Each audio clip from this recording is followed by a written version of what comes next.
sitting in a special circle I created to connect with the angels in order to channel a little message today from an angel, hoping that it reaches whoever needs to hear that. So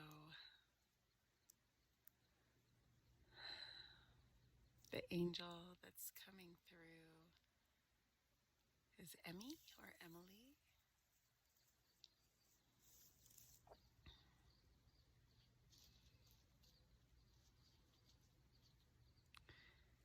She's showing me a ball of light.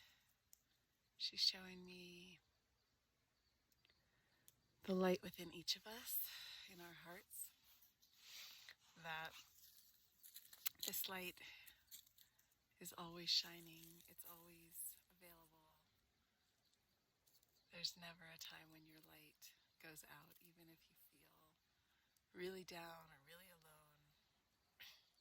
You're always connected in your heart with the cosmos, with the greater being, with the divine.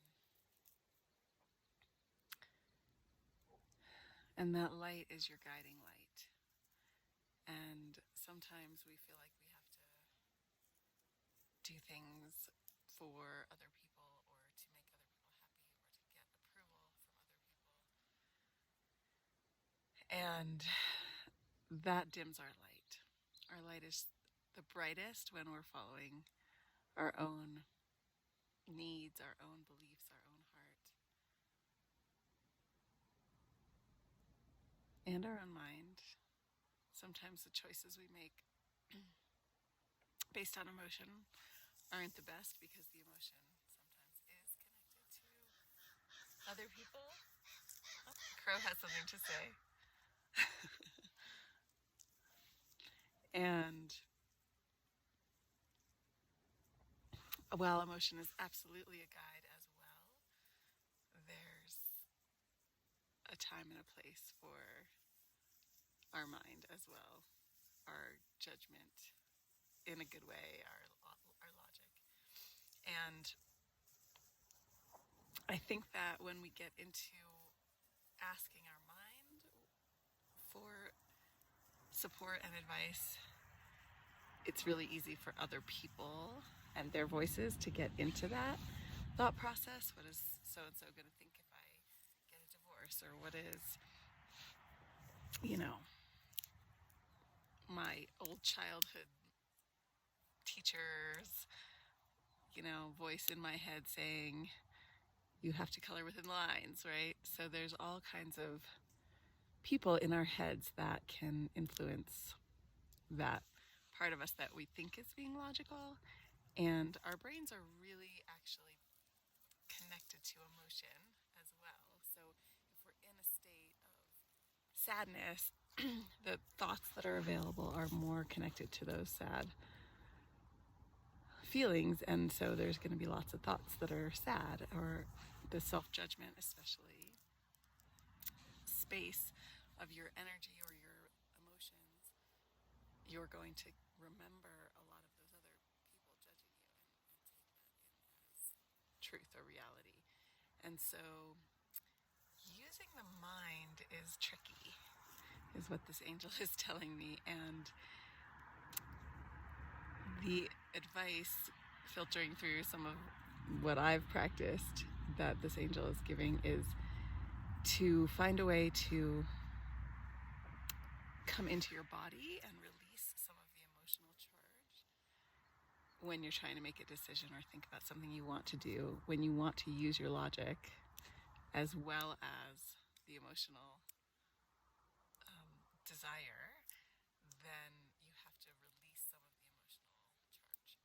And so one way to do that is shaking throughout your whole body. The 2-minute shake is an amazing tool to release energy on a physiological cellular level, to release any emotion you want to release and to reset your system. That's a great way to come into your body and release an emotion. Grounding is the other thing that's really coming through. So feeling that grounding cord connecting you to the center of the earth, which there's another video about connecting to nature, getting outside and being present with nature is a good way to come out of your emotional stuck space in order to clear the mind enough and to come from a neutral place where your mind can actually work at its best. Because when you are emotional, your mind is not the logical computer machine that you might think it is. It's actually very connected to that emotion, and thoughts and emotions cycle and build on each other. And so this angel really wants us to know that our heart's desire is super important. Our prayer and belief and, asking for support from the universe, the angels, whoever you want to pray to is super important. And those are more of the, etheric / emotional parts. And then when we're making a decision,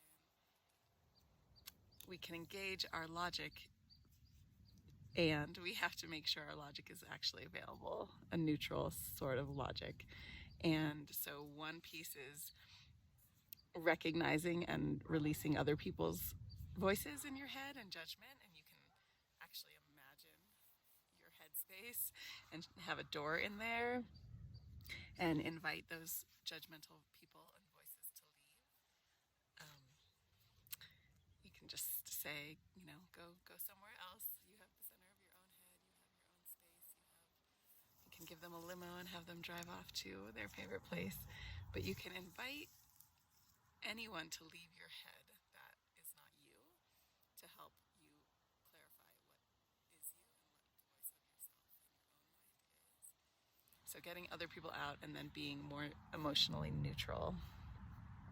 So when you know you're feeling a lot of emotion about something, spend some time with that emotion and don't try to be in your logical mind. Let your emotion be your emotion. Journal about it, feel it, express it, talk about it. Allow that emotion to be part of your experience, but you don't necessarily want to make decisions and think that you're making logical decisions when you're in that emotional state. And so allowing the emotional part to run its course and then releasing it, getting into your body physically and releasing that emotion, and then coming into, okay, now let me think about the pros and cons, or let me have some actual thought process about the consequences of this choice or that choice. Although the angel is also reminding me right now that we really don't know what the outcomes are going to be. I mean, there are obvious times when, jumping off a cliff without a parachute is something that there's going to not be a great outcome for your body. But a lot of times the assumptions we make about what's going to happen if we make this choice or that choice is not, it's not real, it's not true. It's just, again, our mind's story that we make up. And so getting into alignment with the choice you make is actually often more important than the choice itself. So you could say, I can choose this road A or this road B, and you might have a story of where A goes or a story of where B goes, but the truth is you don't know. And the universe will adjust, is what I'm hearing right now from the angels. If you choose path B and you say, I'm supposed to be on path B, this is my destiny, this is my alignment, whatever's supposed to happen to you will happen on path B.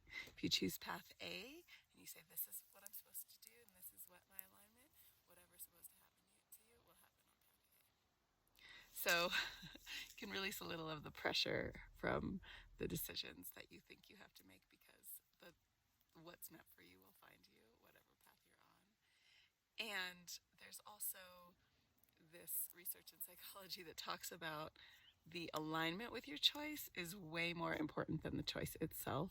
Because if you say, I'm on path B and I'm meant to be on path B and that's where I'm supposed to be at, you're going to feel good and you're going to keep attracting those good things. And beautiful synchronicities will come to you. But if you're on path B and be like, oh, I really should have chosen path A, I really should have chosen path A, oh, I made a mistake, this is bad, your energy is now not in alignment with where you are, and your energy's over here on path A, but you're on path B. And that is actually way more damaging than being on the quote wrong path, because there is not actually a wrong path. Mostly because you're going to suffer, you're going to struggle, and you're also going to be in this energy of bad things are going to happen, and creating that idea, which again comes back down to the law of attraction and the idea that if you think bad things are going to happen, then you can invite those bad things in. And if you think the most amazing things are going to happen, the most amazing synchronicities are on their way to you, then that's what will happen. And so I hope that there's some clarity here in holding your vibration high and trusting the universe, and coming into both alignment with your heart and your mind, yourself, your own heart and your own mind especially, aligning with those with your decisions in order to find the path that is your path, which is actually wherever your feet end up stepping is what the angel is saying again, that there really is no wrong path, because if you do choose path A and it's a little more windy towards your destination, then you were meant to experience some of those winds and some of those lessons along the way. And so for me, this feels a little bit like a relief that you can't really make a bad choice. And so just allow that truth to sink in a little bit, and allow your emotional and your heart center to hold the truth that the universe has your back, whatever you choose, and that it will work out. This is all just an experiment life, and we are eternal beings that ultimately can't make a wrong move. So I hope this finds you well. Happy winter.